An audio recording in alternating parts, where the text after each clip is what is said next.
He was there with his mistress, thinking his wife was too simple for that world, until she walked in wearing gold and made the entire ballroom stop in silence. Richard Miller stood in front of the walk-in closet mirror, adjusting the bow tie of his custom-made black tuxedo.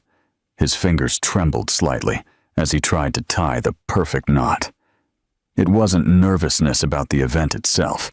He had participated in dozens of gala dinners for the Entrepreneurs Association. It was something else that made him restless, a decision he had been making for weeks and that he knew was completely wrong. 2 yards away, Rachel Oliver was finishing her makeup in the bathroom of the hotel suite.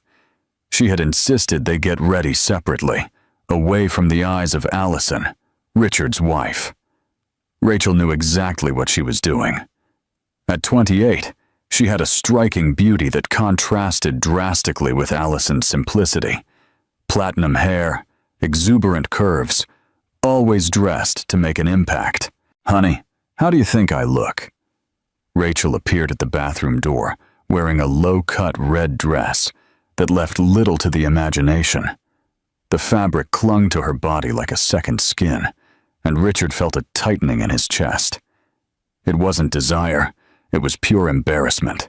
It's fine," he replied, avoiding looking directly at her. Richard's phone rang at the exact moment he finished getting ready. It was Allison.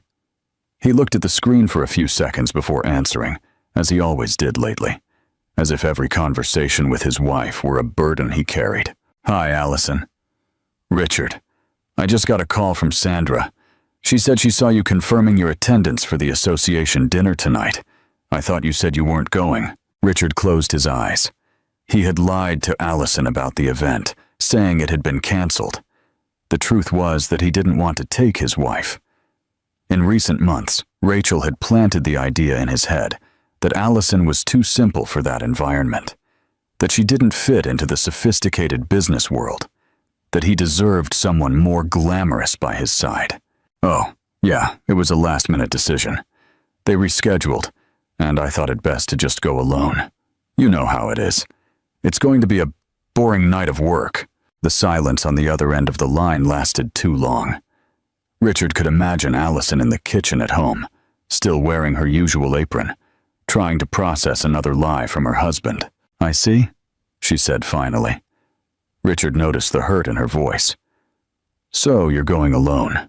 "Yeah, it'll be better that way. We'll talk when I get home, okay?" When he hung up the phone, Richard found Rachel observing him with an expression of ill-disguised satisfaction.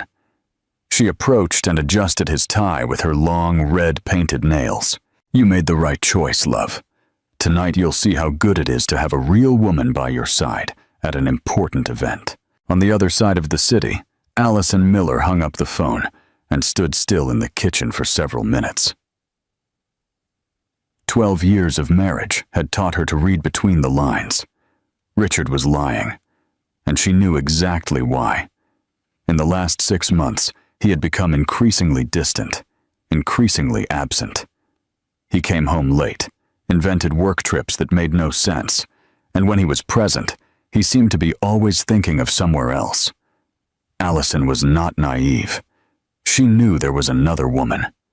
She had seen the messages on his phone when he left it unlocked. She had noticed the different perfume on his clothes. She had noticed how he avoided touching her, how he looked away when she tried to talk about their future as a couple. She walked to the bedroom and opened the wardrobe. Way in the back, wrapped in plastic, was the gold dress she had bought 2 years ago for their wedding anniversary. Richard had canceled the dinner at the last minute, claiming work problems. The dress had never been worn. Allison took the dress off the hanger and held it against her body, looking in the mirror. At 30, she maintained a natural and elegant beauty. She wasn't the type of woman who drew attention through vulgarity, but she had a genuine class that came from within. Natural brown hair, expressive eyes, a smile that had once been the most beautiful thing in the world to Richard. The phone rang again. It was Carla, her best friend since high school. "Allison, did you see Rachel's story?" She posted a photo all dressed up, saying she's going to an important event tonight. Allison felt her stomach churn. Rachel Oliver, the secretary Richard had hired 8 months ago. A woman Allison had met only once, briefly, but who had left an unpleasant impression. There was something in the way Rachel looked at Richard, as if he were a trophy to be displayed. "Carla, I need to tell you something. Richard lied to me. He said he wasn't going to the association dinner today, but I just found out he is. Do you think?" "I'm certain. He's taking her." The silence on the other end of the line was heavy. Carla had known Allison for over 20 years. She had seen her fall in love with Richard in college, had been the maid of honor at the wedding, and had followed all the ups and downs of the relationship. "Allison, you can't let this pass. You are his wife. You have every right to be at that event." "I know, but it's too humiliating.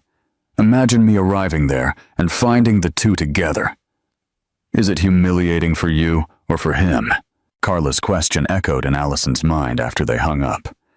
She stared at the gold dress for several minutes. It was a beautiful, elegant piece that enhanced her figure without vulgarity. It had cost a fortune at the time, but Richard hadn't even noticed when she mentioned the purchase. Allison made a decision. She wasn't going to stay home one more night waiting for crumbs of attention from her husband. If he wanted to compare, let him compare. But it was going to be an equal match. Meanwhile, Richard and Rachel arrived at the Palazzo Hotel, where the annual Entrepreneurs Association dinner was taking place. The venue was stunning, with crystal chandeliers, Italian marble, and a panoramic view of the city. It was exactly the kind of environment Rachel loved. Sophisticated, expensive, full of important people. "Wow, honey, what an incredible place." Rachel sighed, holding Richard's arm possessively as they climbed the main staircase. "Imagine if you had brought that wife of yours. She would feel so out of place here." Richard forced a smile, but inside, he was feeling increasingly uncomfortable. As he greeted colleagues and acquaintances, he noticed the discreet glances Rachel received. They weren't looks of admiration. They were looks of questioning, of surprise, some even of disguised disapproval. Charles Drummond, his partner of 15 years, approached with his wife, Marcia. It was a couple who had known Allison since the beginning of Richard's marriage. "Richard, good to see you here," Charles greeted, but his gaze was visibly confused. "Where's Allison?" Marcia was looking forward to chatting with her. "Allison couldn't come. Last-minute issues," Richard lied, feeling his face heat up. "This is Rachel, my executive assistant." Rachel extended her hand with an exaggerated smile, but Marcia only greeted her politely before moving away with her husband. Richard noticed the discreet whispering between them and felt a wave of regret. "Why didn't you introduce me as your girlfriend?" Rachel whispered in his ear, clearly irritated. "Rachel, please, not here. This is a professional environment." "Are you ashamed of me?" The question hit Richard like a punch to the stomach, because the answer was yes. He was beginning to be ashamed, not of Rachel as a person, but of the whole situation. The lie to Allison, the way Rachel behaved, the way he was behaving himself. Dinner was served at 8 in the evening. Richard and Rachel were placed at a table with other businessmen from the sector, all accompanied by their legitimate wives. Throughout the meal, Richard felt like a fish out of water. Rachel spoke too loudly, laughed too loudly, and made inappropriate comments about other guests. "Honey, did you see the size of that woman's neckline at table 5? Rachel commented, in a tone several people could hear. "Looks like she's competing with me." Richard cringed in his chair. Across the table, Dr. Peterson, one of the most respected businessmen in the association, exchanged a significant look with his wife. Richard had known them for years and knew they adored Allison. They always praised her upbringing, the elegant way she conducted herself at social events. It was then that he realized he had made the biggest mistake of his life. At 9:30, There was a discreet commotion at the entrance of the main hall. Some people stopped talking and looked toward the door. Richard, who was trying to convince Rachel to drink less, didn't notice initially. It was Charles who caught his attention, lightly touching his shoulder. "Richard, you won't believe who just arrived." When Richard turned to look, he felt as if the world had stopped spinning. There was Allison, standing at the entrance of the ballroom, wearing the most stunning gold dress he had ever seen in his life. She was simply radiant. The dress enhanced every curve of her body in an elegant and sophisticated way. Her hair was pulled back in a low bun that left her neck exposed, and she wore pearl earrings that Richard had given her as a gift on their first wedding anniversary. But it wasn't just her beauty that left Richard breathless. It was her posture. Allison walked through the ballroom with a confidence and elegance that he had forgotten she possessed. She greeted people with genuine smiles, hugged acquaintances, and talked naturally. It was as if she belonged to that place more than anyone else in the room, including himself. "Who is that?" Rachel asked, noticing how Richard was hypnotized by the woman in gold. Richard couldn't answer. His throat was closed. His hands were trembling. For the first time in months, he was seeing Allison for who she really was. An extraordinary, elegant, sophisticated woman whom he had traded for a cheap illusion. The Palazzo Hotel ballroom buzzed with the animated conversations of the 200 most influential guests in the city's business world. Richard tried to focus on the conversation about corporate mergers happening at his table, but his eyes couldn't stop wandering through the room. Every time he looked at Rachel, he felt a growing tightness in his chest. Her red dress, which he had found attractive at the hotel, now seemed far too garish for that sophisticated environment. "Richard, are you okay? You seem distracted," commented Dr. Henry Peterson, the president of the association, a 70-year-old man who commanded an empire of private hospitals. His wife, Mrs. Helen, observed Rachel with an expression of ill-disguised curiosity. "I'm great, Dr. Peterson. Just admiring the decor," Richard lied, forcing a smile while taking another sip of red wine. Rachel, who was sitting next to him, leaned forward in a way that made her neckline even more evident. "Dr. Peterson, isn't it? Richard has told me a lot about you. What an honor to meet such an important person." Rachel's excessively syrupy tone made several people at the table exchange discreet glances. Dr. Peterson only smiled politely before resuming conversation with other guests, but Richard noticed the discomfort in the air. "Rachel, could you speak a little lower?" Richard whispered in her ear, trying to keep a casual tone. "Why? I'm being polite," she replied at a volume several people could hear. "Or are you ashamed of me, Richard?" The question echoed across the table, creating an awkward silence. Marcia Drummond, the wife of Richard's partner, looked down at her plate, clearly uncomfortable with the situation. Charles, who had known Richard for 15 years, cleared his throat nervously. "Rachel, it's not that. It's just that this environment calls for a bit more discretion," Richard tried to explain, feeling sweat begin to form on his forehead. "Discretion," Rachel let out a laugh that was too loud.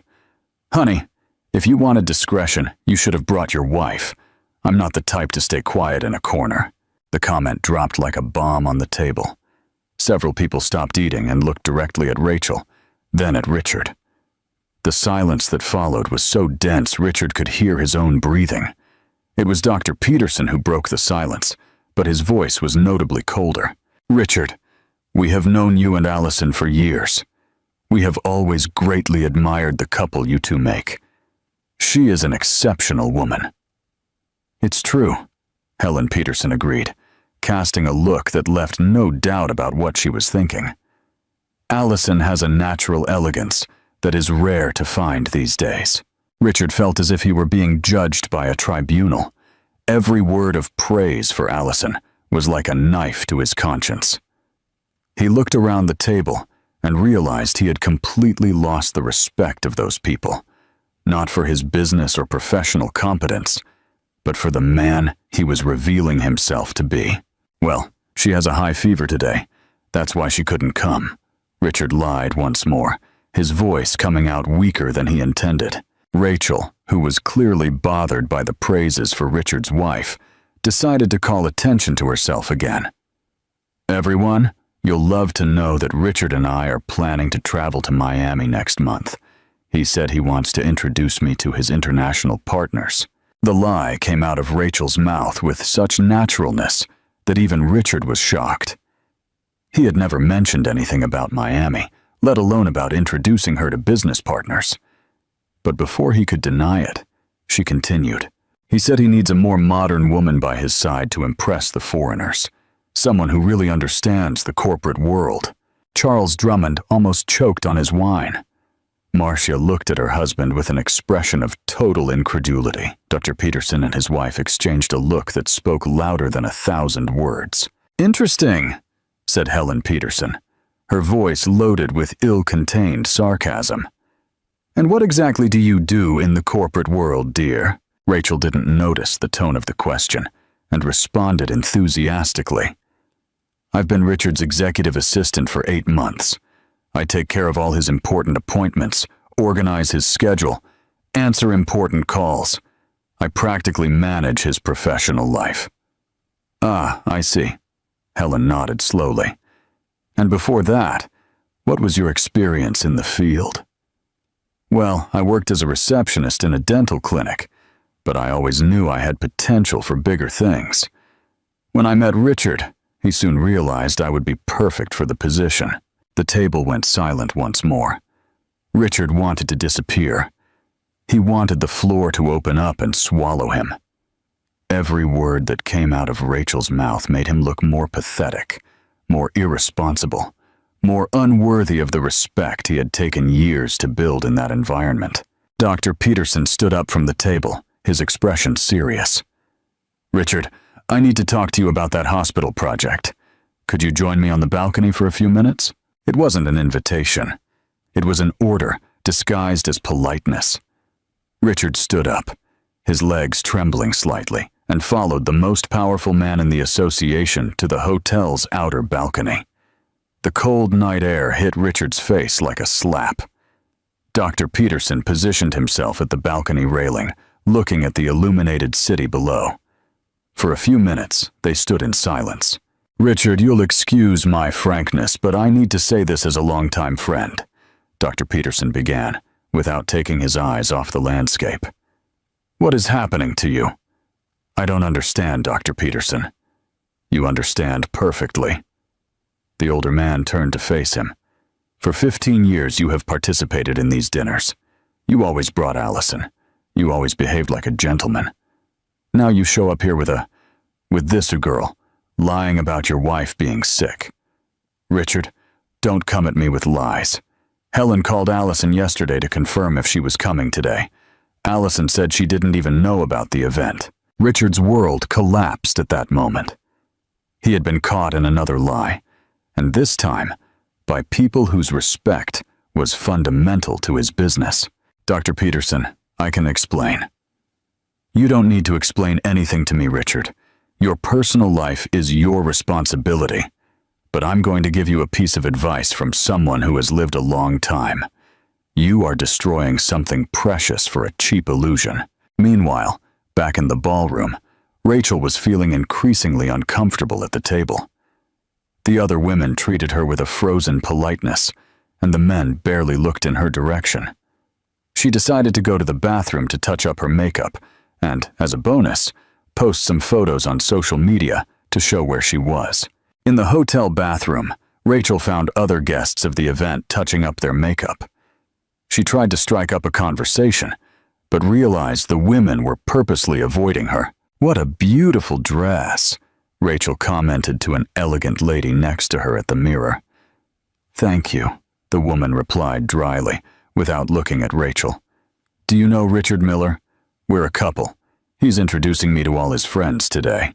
The woman stopped applying lipstick and looked directly at Rachel through the mirror. "I've known Richard and Allison for over 10 years. They are one of the most beautiful couples I've ever met." The comment was like a bucket of cold water. Rachel felt her face heat up, but she tried to maintain her pose. Well, things change, right? Sometimes people grow and realize they deserve something better. True, the woman agreed, putting her lipstick back in her purse. Sometimes people realize exactly what they deserve. The way she said it made Rachel realize it wasn't a compliment.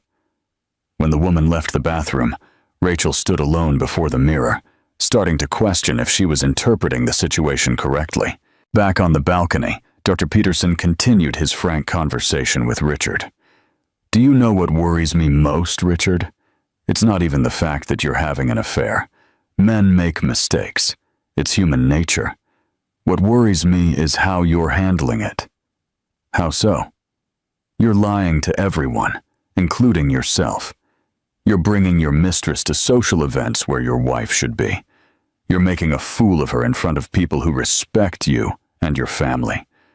Richard, you're making a fool of Allison, a woman who has always supported you, who has always been by your side, whom we all admire and respect." "Dr. Peterson, things between me and Allison have been complicated for a while." "Complicated how, Richard?" "Because from what I see, you've had a solid marriage for 12 years. Allison is an extraordinary, intelligent, elegant woman.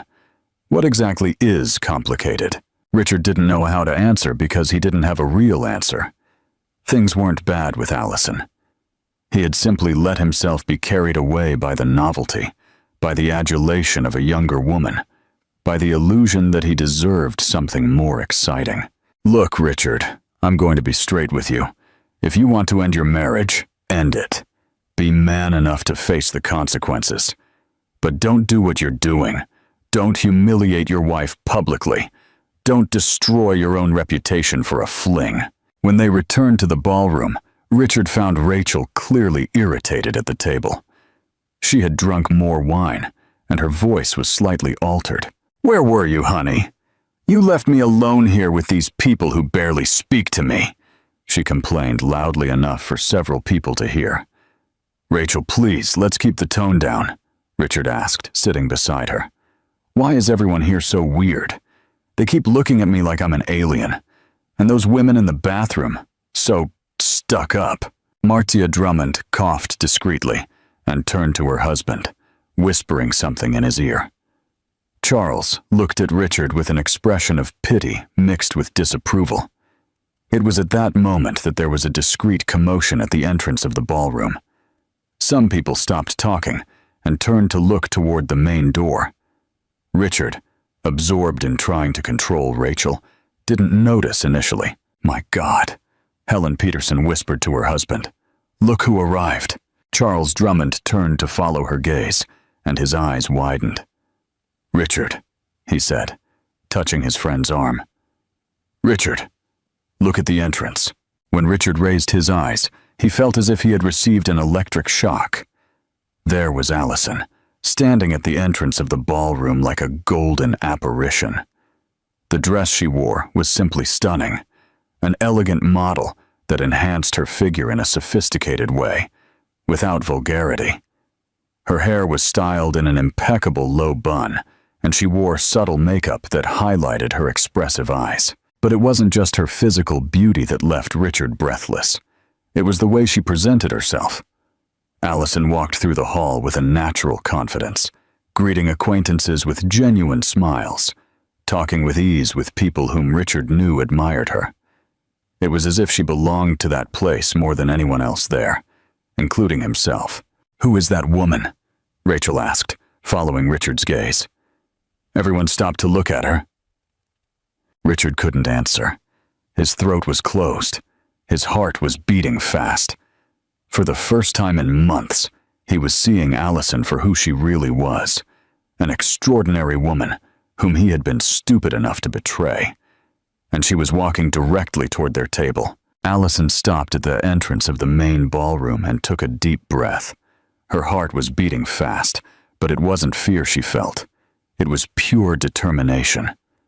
During the drive from home to the hotel, she had passed through all possible emotional stages, anger, sadness, humiliation, and finally, a resolute calm that surprised her. The security guard at the entrance of the hall looked at her with some hesitation. He was a tall, middle-aged man who clearly had strict instructions on who could or could not enter the event. "Good evening, ma'am. May I see your invitation?" Allison smiled with the serenity she didn't know she possessed. "I don't have a physical invitation, but I am Allison Miller, Richard Miller's wife. He's already inside." The guard consulted a list on his tablet, frowning. "I don't see your name on the confirmed list, Mrs. Miller." "That's because my husband only confirmed for himself. I had a change of plans and managed to come at the last moment." Allison raised her left hand, showing her wedding ring. "As you can see, I really have been his wife for 12 years. There was something in Allison's posture, in the confident way she spoke, that made the guard hesitate. He looked again at the ring, then at her face, clearly trying to make a decision. "Ma'am, I understand the situation, but I have protocols to follow." "Of course you do," Allison agreed, keeping her tone polite, but firm. "And I respect that completely. How about you call Dr. Henry Peterson? He has known me for years and can confirm who I am." The mention of the association president made the guard straighten up. He knew he couldn't just call Dr. Peterson during the event without a good reason, but he also didn't want to create a problem with the wife of one of the most important members. "One moment, please," he said, picking up the radio. After a brief conversation in codes with someone on the other end, he turned to Allison again. "You may enter, ma'am, but I'll need someone from the organization to accompany you to your husband." "Perfectly understandable," Allison replied, smoothing her gold dress. "I appreciate your understanding." When the doors to the hall opened completely, and Allison took the first step inside, it was as if a wave of energy swept through the room.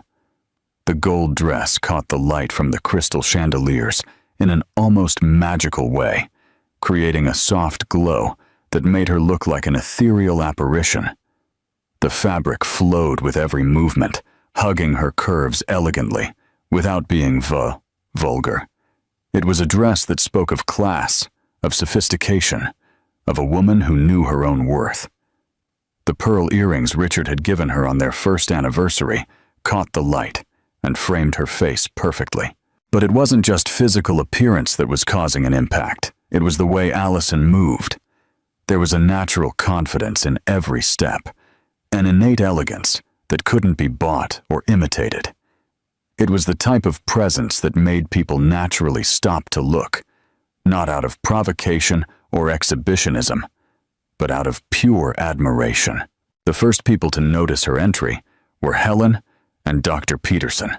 Helen was in the middle of a conversation about contemporary art when she saw Allison and literally stopped mid-sentence. "Henry," she whispered to her husband, gently touching his arm. "Look who arrived." Dr. Peterson turned, and a genuine smile lit up his face. In 15 years of social interaction, he had always had a special admiration for Allison. She was the type of woman who elevated any environment she was in. "Helen, let's go greet her," he said, already heading toward Allison. The movement of the Petersons created a domino effect. Other people began to notice and turned to see who had arrived. A murmur of recognition ran through the tables near the entrance. "It's Allison Miller," someone commented. "Wow, how elegant she looks." "She's always been a stunning woman," another voice agreed. "And what a wonderful dress." Allison walked slowly through the ballroom, nodding discreetly to acquaintances, smiling at people who greeted her. Every step was calculated, not out of nervousness, but out of a natural elegance that was part of her personality. Dr. Peterson was the first to reach her, extending both hands in a warm greeting. "Allison, my dear, what a wonderful surprise. Helen and I were commenting earlier about your absence." "Dr. Peterson, what a pleasure to see you," Allison replied, accepting the greeting with a genuine smile. "I managed to resolve some last-minute commitments and decided to come. I hope I'm not disrupting anything." "Disrupting? Dear, You are lighting up the whole room." Helen joined her husband, kissing Allison on the cheek with genuine affection. "And this dress is simply divine. You look radiant." "Thank you very much, Helen. You are always so kind to me." Other people began to approach, forming a small circle around Allison. They were couples who had known her for years, people who had always admired her, but hadn't seen her at social events for some time. "Allison, good to see you," exclaimed Marcia Drummond, who had left her table to greet her friend. "Charles and I were commenting that we missed you at the recent events." "Hi, Marcia. How good to find you here," Allison replied, hugging the woman sincerely. "How are the kids?" "Great. By the way, Sophia always asks about you. She said she wants to be elegant like Aunt Allison when she grows up." The greetings continued for several minutes. Allison talked naturally about family, work, travel, art. It was evident to everyone that she not only belonged in that environment, but was one of the most admired people present. On the other side of the room, Richard watched the whole scene as if in a trance. Every greeting Allison received, every smile directed at her, every word of admiration was like a knife to his conscience. "Richard, are you okay? You turned pale," Rachel commented, following his gaze. "Who is that woman causing all this stir?" Richard tried to answer, but the words were stuck in his throat. How to explain that stunning woman, admired by everyone, was his wife?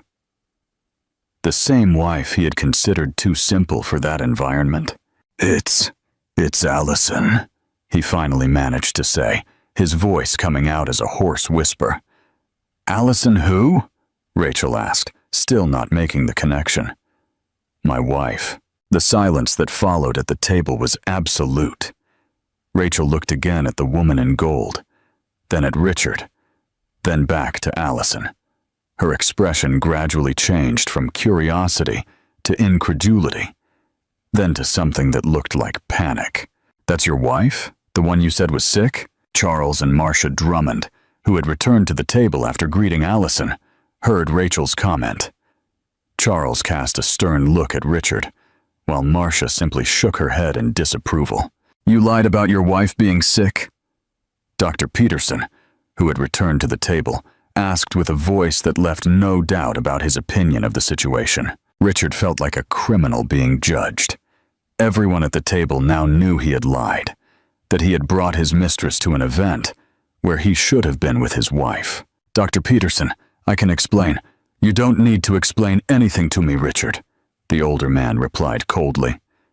"Your choices speak for themselves." Meanwhile, Allison continued her walk through the hall, greeting people, talking briefly with each group.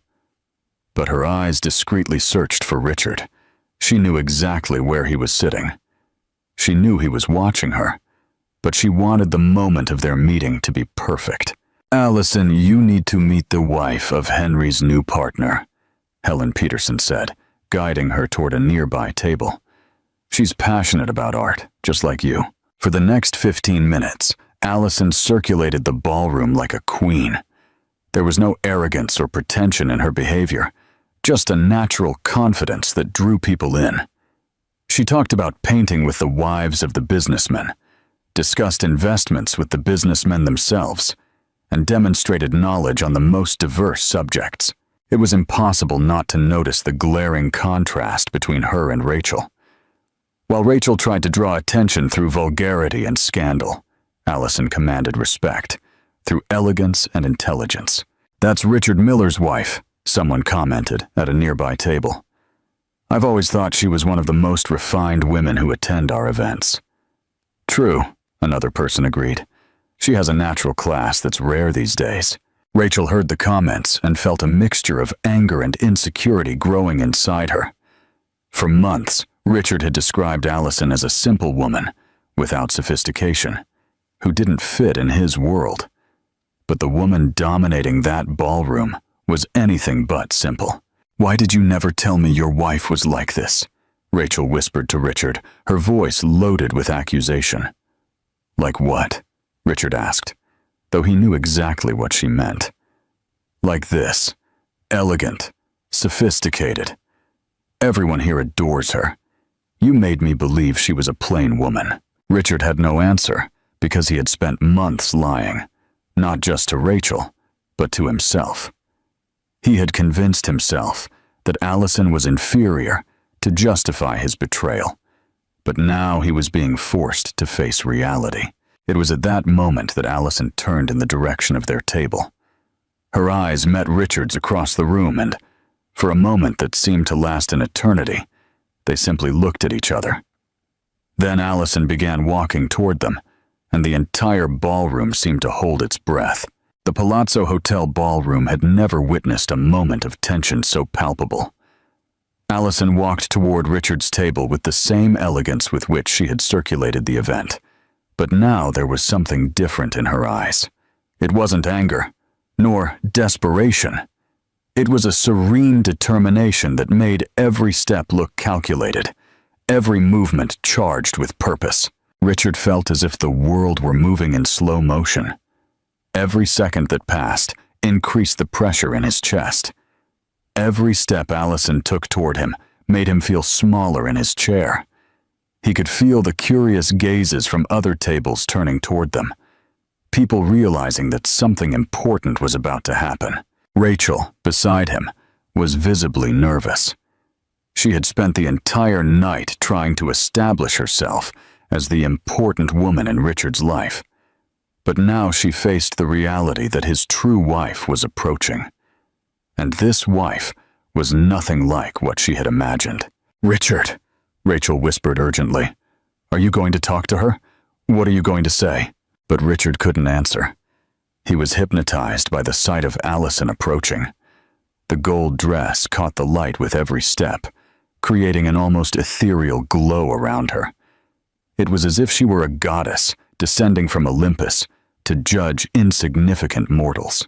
Dr. Peterson and Helen observed the scene with ill-disguised interest. Charles and Marcia Drummond had stopped eating and were clearly waiting to see how the situation would unfold.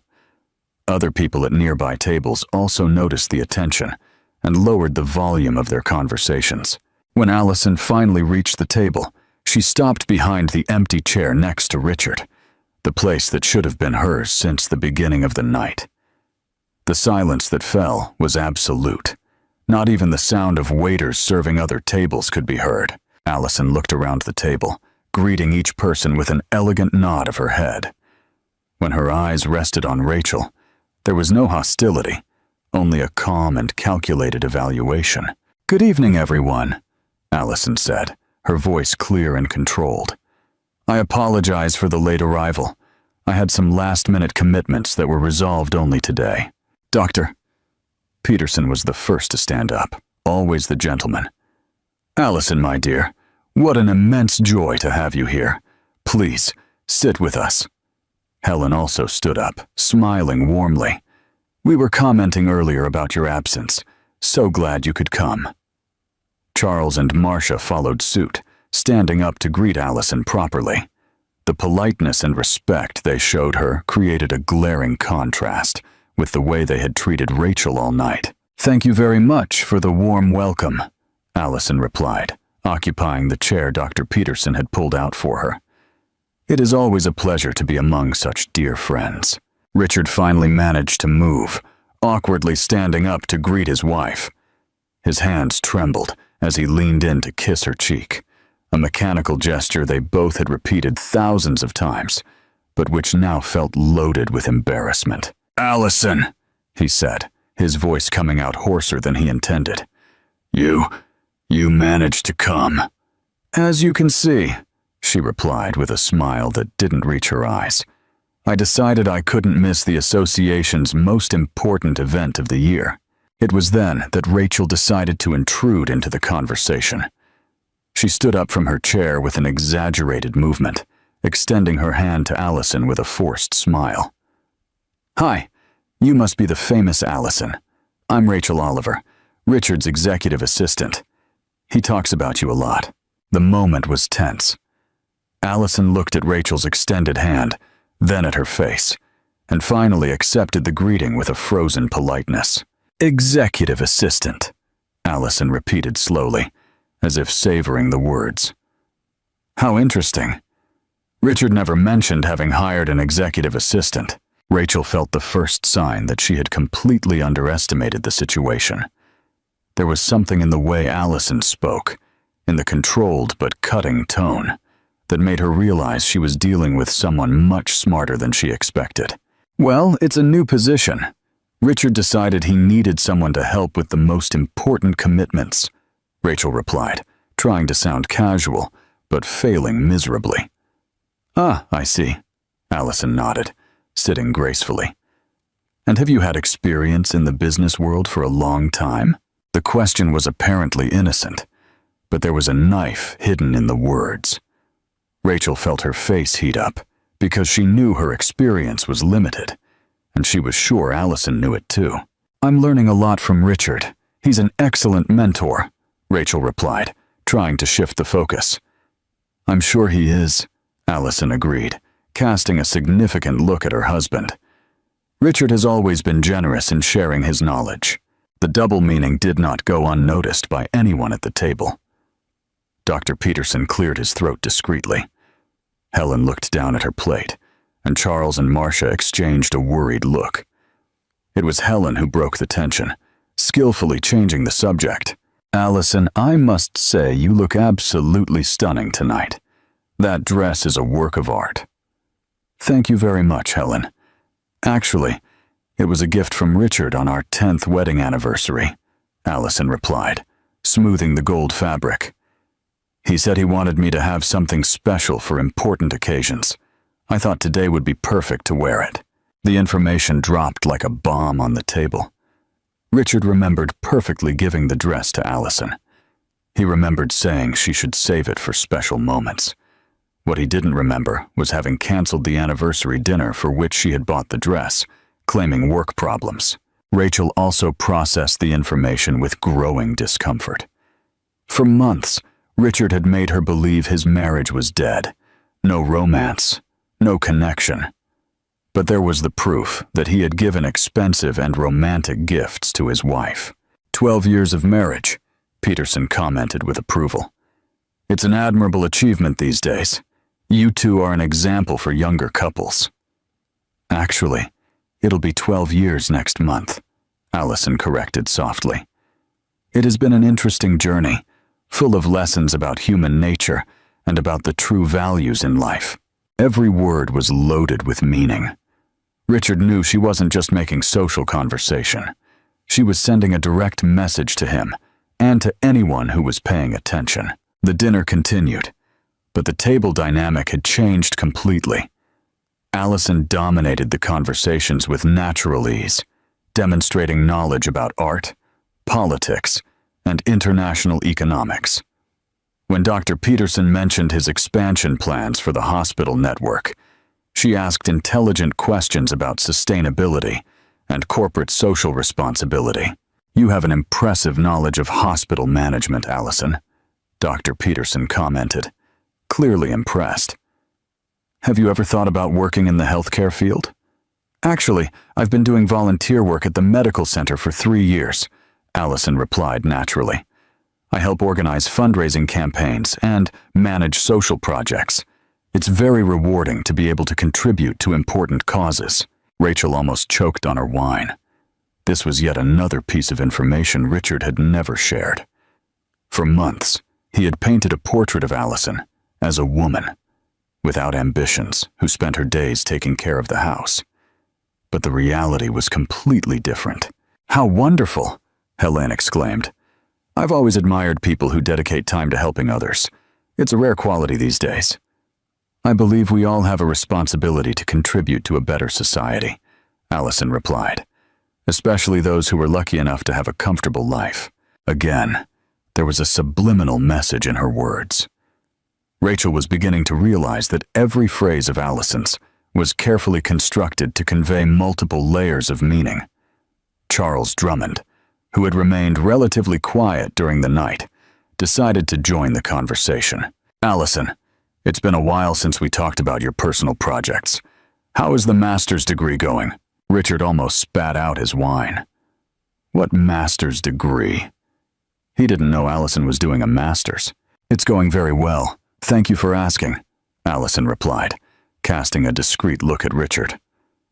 "I'm in the final semester of my master's in business administration. My dissertation is on ethical leadership in corporate environments, a topic I consider increasingly relevant."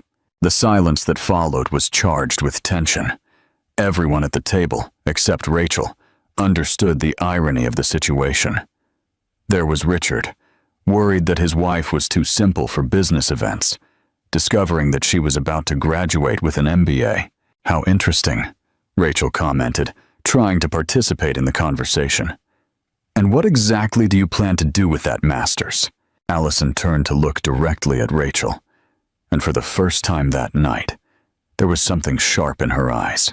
"I plan to use my knowledge to identify and expose unethical behaviors in the corporate world," she replied slowly, "especially those related to breach of trust, dishonesty, and abuse of power." The message was crystal clear. Rachel felt a shiver run down her spine, and Richard seemed to shrink in his chair.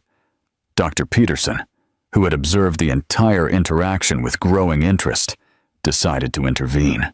"Allison, it would be an honor to have someone with your training and values working with us. If there's interest, I'd like to talk about opportunities in our hospital network." The job offer came like a lightning bolt in a clear sky. Richard realized he had completely underestimated not only Allison's intelligence, but also the respect she commanded in the business community. "I greatly appreciate the offer, Dr. Peterson. It will certainly be a pleasure to talk about it," Allison replied with a genuine smile. "I've always admired the social work your network develops." It was at this moment that Rachel made her biggest mistake of the night. Irritated by the attention Allison was receiving and realizing she was losing ground, she decided to force a situation she thought she could control. "You know, Allison, Richard told me you two are going through some problems in your marriage. He said you barely speak at home." The silence that followed was deafening. All conversations at nearby tables seemed to stop simultaneously. Dr. Peterson looked at Rachel with an expression of shock and disapproval. Helen covered her mouth with her hand. Charles and Marcia simply looked at Rachel as if she had just committed a sacrilege. Allison, however, maintained perfect composure. She turned slowly to look at Rachel, then at Richard, and finally back to Rachel. "How curious," she said, her voice maintaining the same polite tone as before. "Because Richard and I talked yesterday about plans for our vow renewal next month. He said he was looking forward to reaffirming our commitments to each other." The lie was told with such naturalness that, for a moment, even Richard almost believed it. But the impact on the people at the table was devastating. Rachel turned pale, realizing she had gotten into a situation much larger than she could handle. "Vow renewal," Helen repeated with enthusiasm. "How romantic! 12 years, and still so in love." Allison smiled, but her eyes remained fixed on Rachel. "It's true. Some things are worth preserving, no matter how many obstacles appear in the way." The night had become a silent battle between two women, but it was clear to everyone who was winning. The rest of the dinner proceeded in an atmosphere of palpable tension. Rachel had completely lost her confidence after the disastrous comment about Richard's marriage problems. She now kept silent, drinking more wine than she should. Allison, on the other hand, continued dominating the conversations with a natural elegance that made everyone at the table gravitate toward her. When the orchestra began to play and couples headed to the dance floor, Dr. Peterson stood up and extended his hand to Helen. "My dear, may I have this dance?" Charles and Marcia followed suit, leaving Richard, Allison, and Rachel alone at the table. The silence between the three was deafening, loaded with everything that had been said and everything that remained unsaid. Rachel looked at her wine glass, clearly uncomfortable with the situation. Throughout the night, she had noticed how her presence was being questioned, how people looked at her with ill-disguised disapproval, and worse yet, how Richard seemed increasingly distant and embarrassed. "I need to go to the bathroom," Rachel murmured, standing up from the table unsteadily. She had drunk too much, and it was evident in the way she walked. When Rachel moved away, Richard and Allison were left alone for the first time that night. The silence stretched for several minutes, while the orchestra music filled the space between them. 12 years, Allison said finally, looking at the ring on her finger. 12 years of marriage, Richard, and in all those years, I never thought the day would come when you would replace me with an executive assistant. Richard closed his eyes, feeling the full weight of his choices. "Allison, No," she interrupted him softly. "Let me speak first. For months, I felt I was losing you, that there was something wrong, that you were drifting away. I tried to talk, I tried to understand, I tried to be the wife I thought you wanted." She paused, looking around the ballroom where they were still admired as one of the association's solidest couples. "Then I found out about her, about Rachel, and do you know what hurt me most? It wasn't just the betrayal, it was discovering that you had told her I was inadequate for your world, that I was too simple, without enough sophistication." Richard felt as if he were being torn apart inside. Every word of Allison's was a knife to his conscience. "But tonight, Richard, you saw the truth. You saw how people really see me. Dr. Peterson offered me a job. Helen invited me to her charity board. Charles and Marcia treated me with the respect they've always had for me." Allison turned to look directly into his eyes. "And your girlfriend? How did she do tonight? How was she received by the people you so much wanted to impress?" Richard couldn't answer because the truth was too painful. Rachel had been a complete disaster. Every word that came out of her mouth had diminished the respect people had for him. Every vulgar gesture, every inappropriate comment had been a source of embarrassment. "I am an idiot," he whispered finally. "A complete idiot." "Yes, you are," Allison agreed without hesitation. "But the question now is what you intend to do about it." Before Richard could answer, Rachel returned from the bathroom, clearly even more intoxicated than when she had left. She leaned on the table with more force than necessary, making the glasses clink. "Sorry for the delay," she said, her voice slightly slurred. "I ran into some women in the bathroom who were talking about you two." Allison and Richard looked at each other, both realizing that Rachel was about to create another embarrassing scene. "They were saying you're the perfect couple, that you have an enviable marriage," Rachel continued, sitting heavily in the chair. "I thought it was funny, considering Richard spends most of his time with me lately." The comment was like a bomb exploding at the table. Several people at nearby tables looked in their direction, clearly overhearing the conversation. Allison maintained her composure, but Richard saw a dangerous flame ignite in her eyes. "Rachel," Richard said urgently, "I think you'd better stop drinking." "Why? I'm just being honest," she replied, raising her wine glass again. "Or are you ashamed of the truth?" It was at this moment that Allison made a decision. She stood up gracefully from her chair and turned to Rachel with a smile that didn't reach her eyes. "You know, Rachel, you're right. Honesty is very important. So I'm going to be completely honest with you." The room seemed to have grown quieter around them. It was as if people could feel something important was about to happen. "During these months in which you thought you were winning over my husband, I was doing some interesting things. I finished my master's with the highest grade. I received a job offer from one of the city's most respected companies.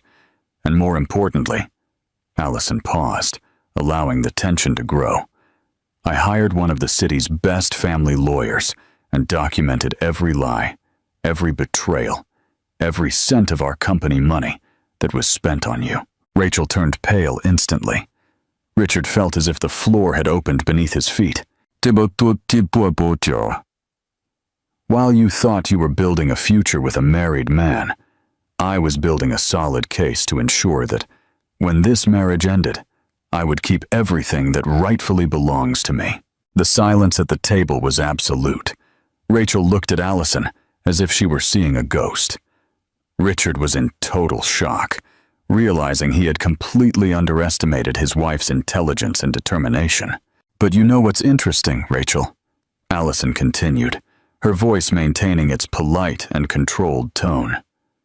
After seeing you tonight, observing how you behave, how you speak, how you treat people, I realize that you are already punishment enough for any man. Dr. Peterson and Helen had returned from the dance floor and witnessed the final moments of the conversation. Helen covered her mouth with her hand, clearly shocked, while Dr. Peterson observed the scene with a mixture of admiration and concern. Rachel tried to answer, but the words wouldn't come.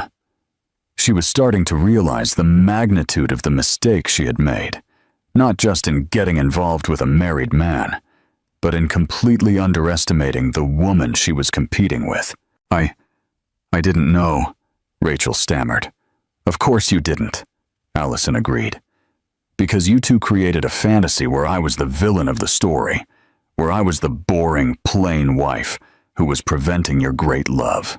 Allison turned to Richard, who was pale as a corpse. But reality is different, isn't it, Richard? The reality is that you had the most loyal, intelligent, and elegant woman by your side for 12 years, and you threw it all away for a cheap illusion. Richard opened his mouth to speak, but Allison raised her hand. Now you have a choice to make. You can continue with this farce. You can keep pretending that Rachel is what you really want. Or you can try to be man enough to admit the colossal mistake you made. Dr. Peterson approached the table, clearly concerned about the situation. Allison, my dear, is everything okay? Everything is perfect, Dr. Peterson, she replied with a genuine smile. Just clarifying some pending issues. Rachel, realizing she had become the center of extremely negative attention, decided it was time to leave. She stood up from her chair unsteadily, grabbed her purse, and looked at Richard. Are you just going to sit there, letting her humiliate me like this? Richard looked at Rachel, then at Allison, then at the people around observing the scene. For the first time in months, he saw everything with total clarity. He saw Rachel as she really was, vulgar, manipulative, inadequate for any situation that required class or sophistication.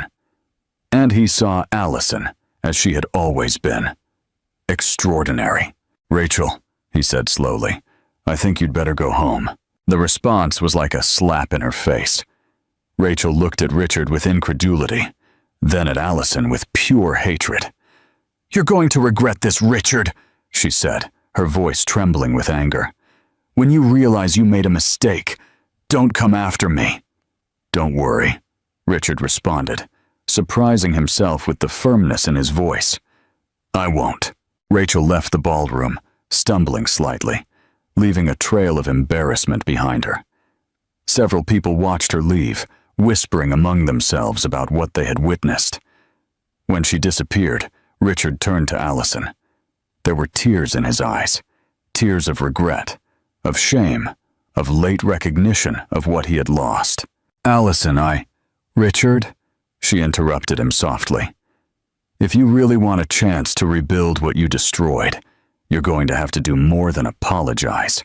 You're going to have to prove you understood the value of what you threw away.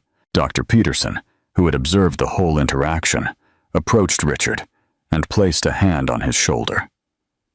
Young man, you have the most extraordinary woman in this city by your side.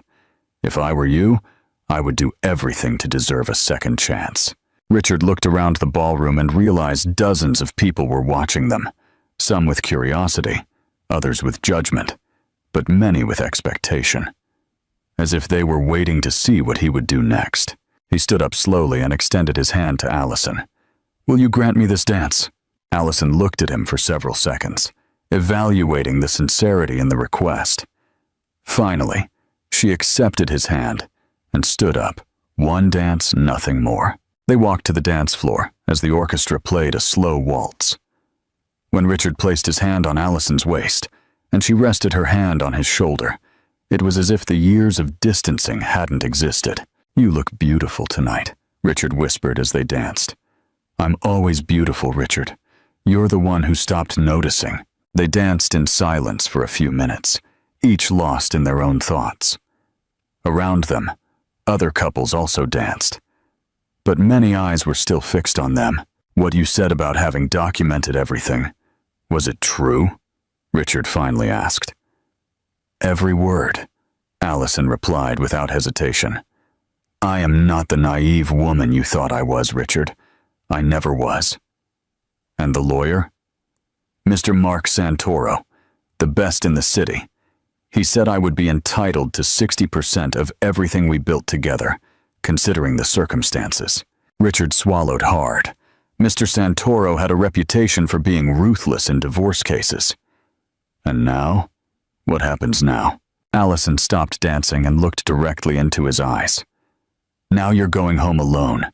You're going to reflect on the choices you made and the man you've become. And if after an honest reflection, you decide you want to fight for our marriage, you're going to have to prove it."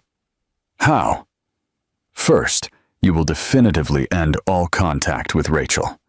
Second, we are going to do couples therapy. Third, you are going to have to rebuild my trust from scratch, knowing that I hold all the cards." Richard nodded, understanding that Allison was giving him an opportunity he didn't deserve. "And if I can't? If you decide the damage was too great?" Allison smiled, but it was a sad smile. "Then you will discover what it's like to live without the best thing that ever happened in your life." The music ended, and they separated. Allison kissed Richard's cheek lightly, a gesture that was observed by the whole ballroom. "Good night, Richard. See you when you decide what kind of man you want to be." She walked away, greeted Dr. Peterson and Helen, said goodbye to Charles and Marcia, and left the ballroom with the same elegance with which she had entered. Richard stood in the middle of the dance floor, watching the most extraordinary woman he knew disappear through the door. Around him, people gradually returned to their conversations, but he knew it would be a topic of gossip for weeks. Dr. Peterson approached him one last time. "Richard, I'm going to give you some advice, man to man. That woman who just left here is a rare diamond. If you are smart enough to do what is necessary to win her back, you will be the luckiest man in the world. If you aren't, well, she'll be fine without you." 6 months later, Richard and Allison were in the same church where they had married 12 years before, but this time to renew their vows. The ceremony was small, intimate, only with close family and their dearest friends. Richard had fulfilled all the conditions Allison had set. He ended it definitively with Rachel the day after the event. They went to couples therapy religiously every week, and he spent months proving he understood the value of the extraordinary woman he had by his side. It wasn't easy. Allison made him work hard to regain her trust. But in the process, Richard rediscovered why he had fallen in love with her in the first place. And more importantly, he discovered aspects of her he had never noticed before. When they exchanged renewed vows, Richard looked into Allison's eyes and said the words he had been practicing for months. "Allison, I promise I will never again forget that I have the most extraordinary woman in the world by my side.